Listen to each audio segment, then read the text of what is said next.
this. When President Trump signed the spending bill to reopen the government last week, he essentially shut down an $8 billion industry right here in Texas. The funding package includes a provision that outlaws intoxicating hemp products. KCBD News Channel 11's Brittany Crittenden spoke with the Lubbock State Senator about that ban, one he's been pushing for at the state level for years. Brittany?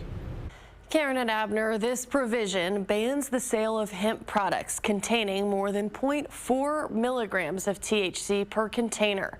The U.S. Hemp Roundtable, a leading voice for hemp regulation, claims this would wipe out 95% of the industry, hurting small businesses and farms. Senator Charles Perry argues this shouldn't come as a surprise.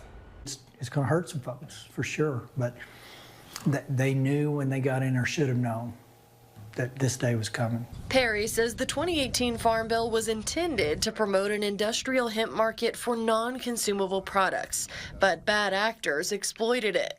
It defined hemp as cannabis with 0.3% or less THC, the psychoactive element in marijuana. That opened the door to intoxicating hemp products like Delta-8, which is chemically converted from CBD. What states were seeing was a proliferation of these retail shops and literally putting pot on the streets, that the states themselves have said we don't have a recreational pot market and didn't intend to. This opened that door. Perry's attempt to ban THC at the state level was vetoed by the governor earlier this year.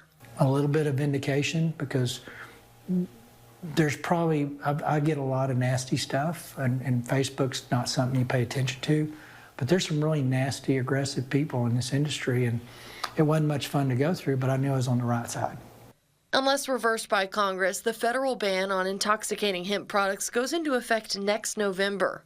End of the day, it gives them a year to prepare to do something different. I hope there's a market for CBD and CBG. That's originally what it was for. And people tell me that it helps them sleep.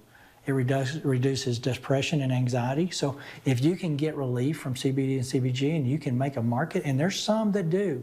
After that, he expects enforcement in full force by the DEA. While he understands that'll create hardships, Perry says it'll save more lives from addiction or worse. Too many families didn't know that just because it's sitting on a shelf, it was legal and safe in their mind, and it was totally contrary to legal and safe. And this saves a lot of heartache and a lot of grief. Groups like veterans organizations have expressed their concerns with the ban. The U.S. Hemp Roundtable we mentioned earlier says it wouldn't protect non-intoxicating products like CBD, citing more than 90% contain levels of THC greater than the 0.4 cap. It says that this fight is far from over. Karen. Thank you, Brittany.